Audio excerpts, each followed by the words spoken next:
Bonjour à toutes et à tous et bienvenue au Cryptost Technical Briefing de ce mardi 8 février 2022. J'espère que vous allez bien, en tout cas que vous vous portez aussi bien que le marché des crypto-monnaies qui, enfin, depuis la fin de la semaine dernière, a proposé une session de rupture haussière. Nous le savions dans une zone de support, mais rappelez-vous, tenir un support c'est bien, dépasser une résistance c'est mieux. Et le marché dépasse des résistances, accompagné par un retour de la participation, de l'engagement des institutionnels.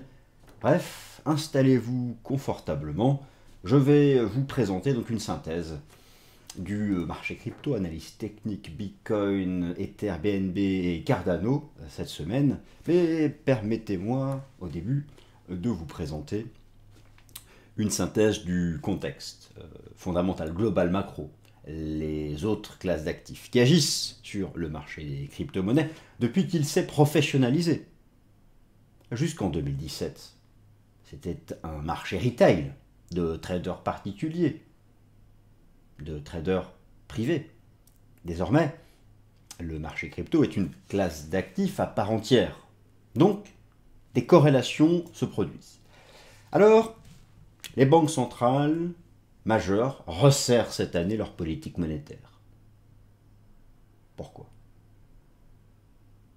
Pas pour ennuyer la communauté, pas pour faire parler d'elle, pour contrôler, contenir le régime des prix, l'inflation.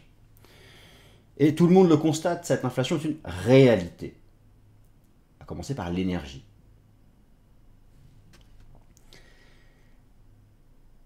Cela induit un surcroît de volatilité sur le marché action.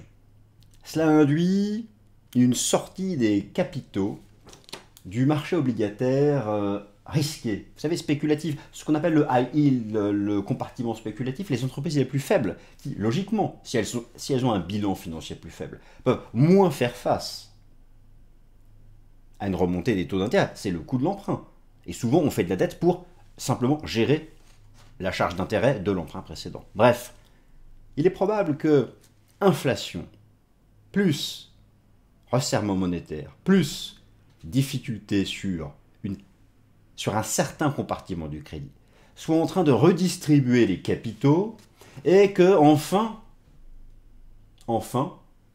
à la faveur aussi d'indices boursiers qui ont tenu leur support majeur, les cryptos réattirent des capitaux. C'est ce que montre, vous savez, je vous parle souvent chaque semaine de la participation institutionnelle. Pour ça, j'utilise un baromètre qui est l'Open Interest, c'est-à-dire, alors OI, c'est-à-dire la quantité de contrats, la quantité de contrats à terme, contrats futurs, contrats d'option, créés, l'engagement en fait. Et, eh bien oui, ça remonte enfin. Mais ce n'est pas non plus aussi percutant qu'à l'été dernier ou fin septembre dernier. Restons prudents. Restons prudents. Le rebond actuel du cours du Bitcoin, c'est bien, mais il manque, je pense, encore une structure. D'ailleurs, je ne serais pas surpris que la résistance à 45 500 $ entraîne une petite consolidation. J'ai quelques hypothèses techniques à vous proposer. Voilà, chers amis, donc c'est parti pour le tour d'horizon. Et avec maintenant quelques illustrations, si vous le voulez bien. Je vais reculer un peu le micro. J'essaye d'optimiser le son pour que cette vidéo vous soit le plus agréable possible. Étant donné que je réécoute les vidéos et que parfois je note moi-même des choses qui sont désagréables à l'oreille, j'essaye maintenant de soigner la partie vocale. J'espère donc que vous jugez cela suffisant. Alors, oui, session de rupture haussière, enfin, sur le contrat futur Bitcoin que vous avez sous les yeux. Vous savez, cette fameuse session de rupture haussière que j'appelais de vive voix depuis longtemps, à l'image de celle du 26 juillet, à l'image de celle du 1er octobre. Tenir un support, c'est bien. Quel support nous tenions? Je vous remontre le 1 pour 1, le mouvement proportionné, l'amplitude de la vague A, projetée au sommet de la B, la même amplitude, l'exacte amplitude. Le 1 pour 1 est ici, pile poil la bougie du 24 janvier, mais c'était simplement tenir un support. Désormais, nous dépassons des résistances. Voilà qui est mieux. Je vais préciser mon propos. Alors, le marché se reprend. Au contraire, vous avez sous les yeux ici la représentation graphique du compartiment spéculatif du marché obligataire. États-Unis, le compartiment high yield. Les entreprises qui, étant donné qu'elles sont faibles, sont obligées de verser un taux d'intérêt important lorsqu'elles lèvent des fonds via les obligations, parce qu'il y a un risque de défaut important. Elles sont, au niveau du bilan financier, plus faibles.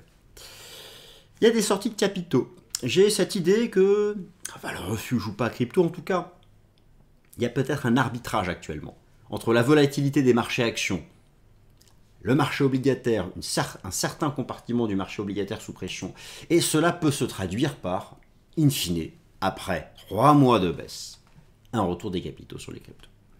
Alors, ce retour se fait dans une zone support puissante. Vous avez sous les yeux, à gauche, la représentation graphique de la capitalisation crypto totale, en données hebdomadaires, en échelle logarithmique, j'insiste. En échelle logarithmique. Oui, après 3 mois de baisse, le marché est revenu sur un support chartiste, un support du système Ichimoku, ici la SSB, une des composantes de ce qu'on appelle le Kumo, le nuage, le système Ichimoku. On voit bien ce canal à faible pente intéressant. Oui, nous étions en zone de support. Et là, c'est l'analyse technique appliquée à la représentation graphique de la capitalisation boursière. En données mensuelles à un graphique de long terme, oui, la clôture mensuelle de janvier a permis d'établir une divergence haussière cachée. Vous avez le graphique mensuel ici du cours du Bitcoin en échelle logarithmique. Tout est parti de la chute de 2018, le crack de 2018, les 85% de baisse. Un vague de grande 3, c'était le printemps dernier. Et ce qu'est en train de faire le Bitcoin actuellement, en fait la question que tout le monde se pose, est-on en train d'écarter définitivement le scénario d'une chute à 25 000 $? En l'état, le marché est en train d'apporter une réponse positive.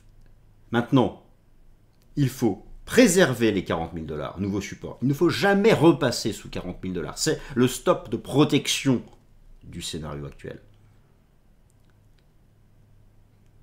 Et viendra ensuite le dépassement des 45 500, ça écartera définitivement le scénario des 25. Ce n'est pas acquis encore. En l'état. Revenons à nos moutons.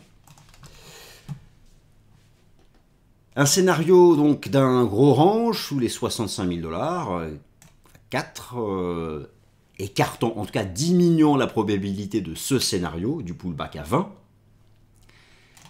est en cours. La divergence haussière cachée est ici sur les RSI. J'apprécie moins le croisement sur la ligne de MACD. C'est pour ça que je reste prudent. Très prudent.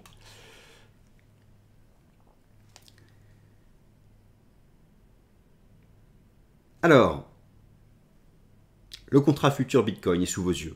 Voilà la session de rupture haussière. Précédée de divergence, notamment sur la ligne de MACD, c'est bien.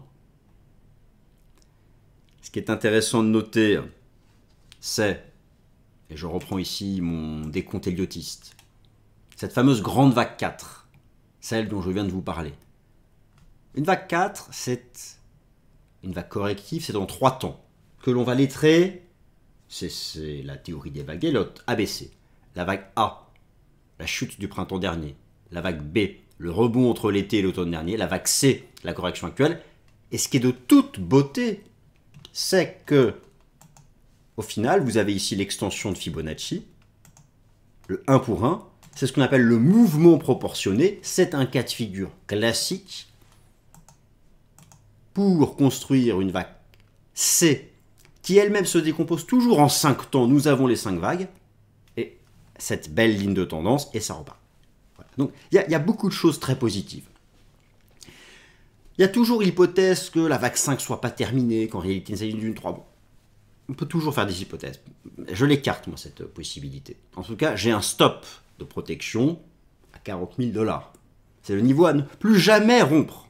Sinon c'est que nous avions fait ici simplement une 3, ici un rebond, une 4, et qu'il manque l'ultime frayeur. Mais j'écarte de plus en plus ce scénario. Je l'écarte pourquoi ? Je l'écarte parce que je constate un retour des flux institutionnels. Vous avez sous les yeux quelque chose que je vous présente chaque semaine, la mesure de l'open interest, la quantité de contrats à terme sur les contrats futurs Bitcoin. Je vous laisse observer, vous avez le classement selon les bourses crypto, selon les exchanges. Chez Binance, rien qu'en 24 heures, plus 3% d'open interest. Chez FTX, plus 4,5%. Et surtout, la bourse de Chicago, celle des États-Unis, celle de la haute finance américaine, plus 5%. Enfin, un rebond. Ici, le prix du Bitcoin en jaune, en vert, l'open interest à la bourse de Chicago. Enfin, un rebond. Ce n'est pas encore aussi impulsif qu'en octobre dernier. Mais en octobre dernier, c'était parce que le régulateur américain des contrats futurs allait valider des ETF sur le Bitcoin. D'ailleurs, où en est le fameux BITO? Le BITO, c'était l'ETF, le fonds ETF, de type ETF, qu'avait validé le régulateur américain des contrats futurs en novembre dernier. Même lui propose des signaux techniques haussiers. C'est un des indicateurs institutionnels très importants. Même lui propose des signaux techniques haussiers. Donc, le rebond actuel a vraiment une base institutionnelle. Qui manque un peu de panache, je vous l'accorde. Mais c'est une réalité. Notez le dépassement du parabolique SR, superbe, qui a parfaitement contenu la correction depuis novembre dernier. Alors, le point commun avec l'accélération de juillet dernier, c'est le gap haussier. Le gap haussier qui a été ouvert ici sur le contrat futur. Quel scénario dans l'immédiat? Attention à la résistance à 45 500. Rappelez-vous, elle correspond aussi, je vous avais parlé de la moyenne mobile à 50 jours et de la 200 jours. Un death cross a été activé. Il faut l'invalider au plus vite. Il fallait l'invalider au plus vite. Pour ça, il fallait une impulsion. Tant mieux, elle est là. Maintenant, il ne faut pas trop tergiverser. Dans l'immédiat, les 45 500 $ sont renforcés par la moyenne mobile à 50 jours.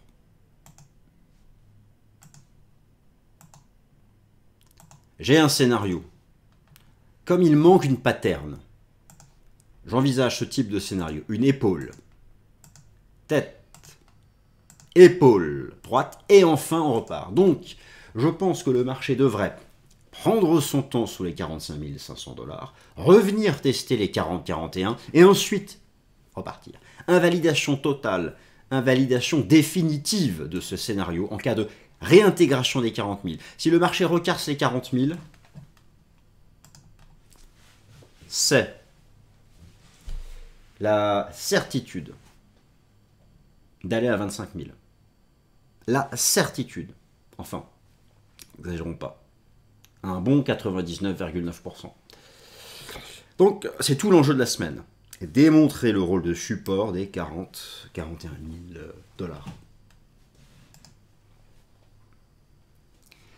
Au passage, c'est intéressant de rappeler que il y avait une divergence sur la mesure du sentiment, rappelez-vous, un certain nombre d'éléments que j'ai pu vous montrer la semaine dernière. Je continue sur le contrat futur, ajoutons-y le message de l'enseignement du système Ishimoku à Kijun-sen, dépassé, comme ici. Comme ici. Bien. Bon. D'ailleurs, elle renforce les 40 000. Raison de plus de considérer que les 40 000 $ sont le niveau d'invalidation du rebond actuel. Moi, j'ai un scénario de retracement. Et là, tout se joue là, ça tient, et redépassement, invalidation sous les 40. Restons donc prudents.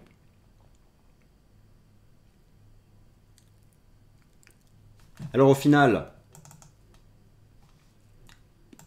vous aviez ici les types de correction de vague 4 classique. Je repasse ici sur le décompte héliotiste. Bon. Nous sommes quelque part entre le flat classique et le flat étendu, mais c'est ni l'un ni l'autre. Le scénario d'un flat étendu reste possible dès lors qu'il s'agissait ici d'une vague 4 et qu'il manquerait une vague 5 qui nous mènerait à 25 000. C'est pour ça que je reste prudent. Mais je l'écarte ce scénario désormais. Mais j'ai tort si le marché brise 40 000, en gros, pour résumer.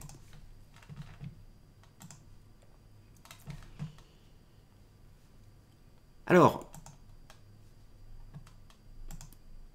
l'Ether proposait depuis la semaine dernière un rebond plus conséquent que le cours du Bitcoin. Il avait anticipé. C'était la question que je me posais, était-il en train de donner un signal précurseur avant les autres? Lui qui avait tenu la ligne de coup d'un double bottom, vous avez sous les yeux le contrat futur ETH, avec une superbe divergence haussière prime-momentum représentée ici par l'indicateur technique RSI, avec un croisement superbe de la ligne de MACD. Tout ça est très bullish, sorti par le haut du canal. Là aussi, je ne serais pas surpris sur l'Ether que le marché propose ce type de pattern. Une sorte de structure en épaule tête épaule inversée. Je parle de structure, ici c'était un double bottom. Là, comme sur le contrat futur BTC, c'est ce que j'envisage. Donc dans l'immédiat, attention à un retracement sous les résistances qui viennent d'être atteintes. Je considère toujours, à mon humble avis, que l'Ether, l'ETH, possède vis-à-vis du BTC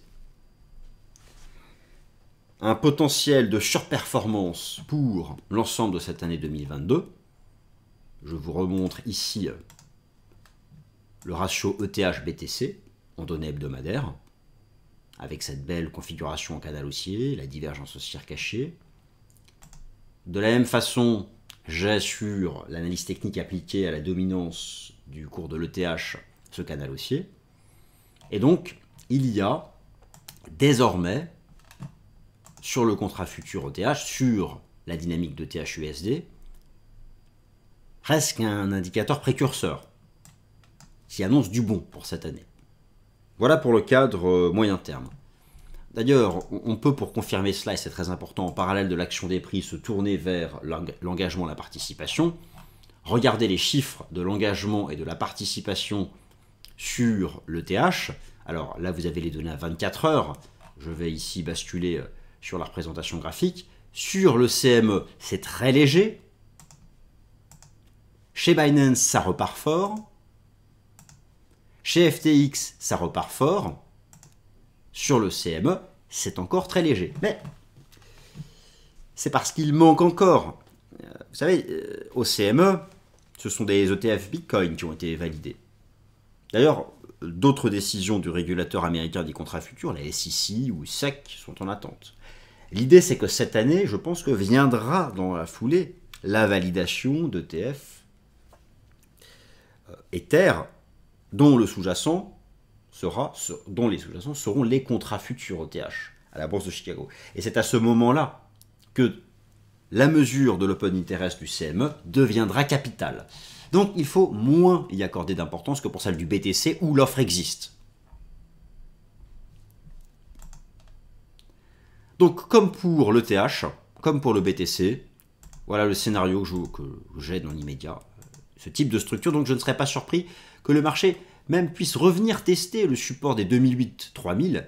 Tout l'idée maintenant, tout l'enjeu est de démontrer le rôle de support de ce niveau à l'image des 40-41 000. Et idéalement venir s'appuyer sur le gap et repartir. Alors, je reste du côté des majeurs, rien d'exceptionnel en fait sur le cours du BNB, rien d'exceptionnel sur le cours du BNB. D'un point de vue chartiste, c'est toujours un marché qui rebondit dans la partie basse, en tout cas au contact d'une belle ligne de tendance haussière chartiste, 1 point, 2 points, j'existe, je prolonge, mais nous sommes toujours enfermés dans ce canal. À la différence du BTC et de l'ETH, il n'y a pas de session de rupture haussière. Il n'y a pas l'équivalent du dépassement de résistance que nous pouvons observer sur le BTC ou l'ETH. En vrai, le vrai signal d'accélération pour le Binance Coin, pour ce token, serait de dépasser les 500-505 $, anciennement observé ici, ce que j'appelle une pattern, une épaule, tête, épaule inversée. Ici, elle était belle. Voilà. Ça, c'est une pattern. Donc, le niveau est le même. C'était aussi le seuil de décrochage ici du 4 janvier. Donc, malgré tout, je ne serais pas surpris que le marché remonte tester le haut du canal et cette zone-là, mais c'est vraiment ici que se jouera le renversement. Et bon, alors, sans faire de plan sur la comète,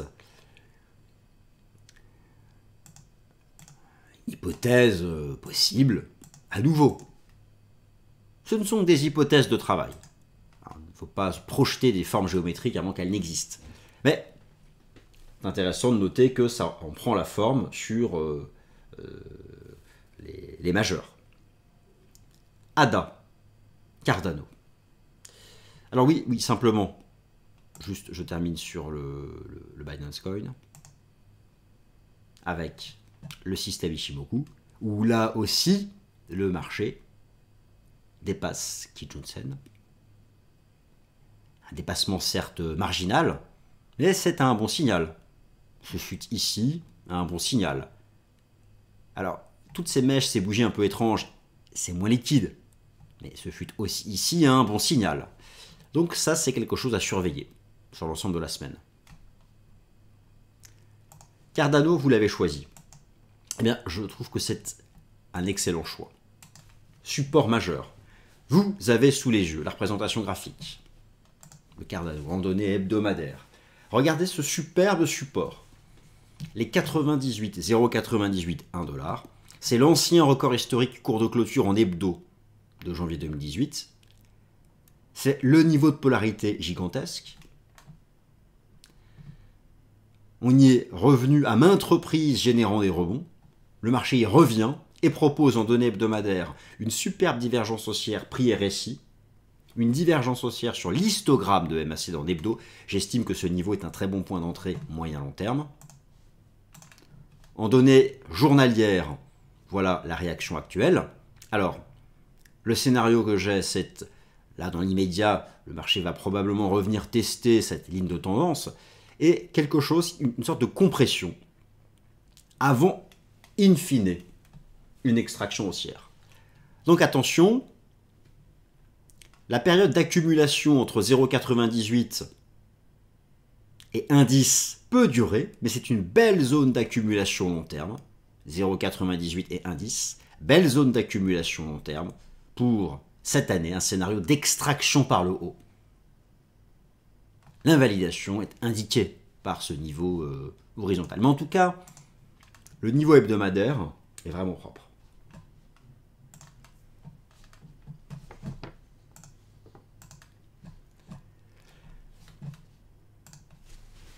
Voilà, chers amis, ainsi s'achève le Cryptos Technical Briefing de ce mardi 8 février 2022. J'espère qu'il vous a plu. Et quant à moi, je vous remercie de m'avoir écouté. Passez une excellente semaine. À mardi prochain.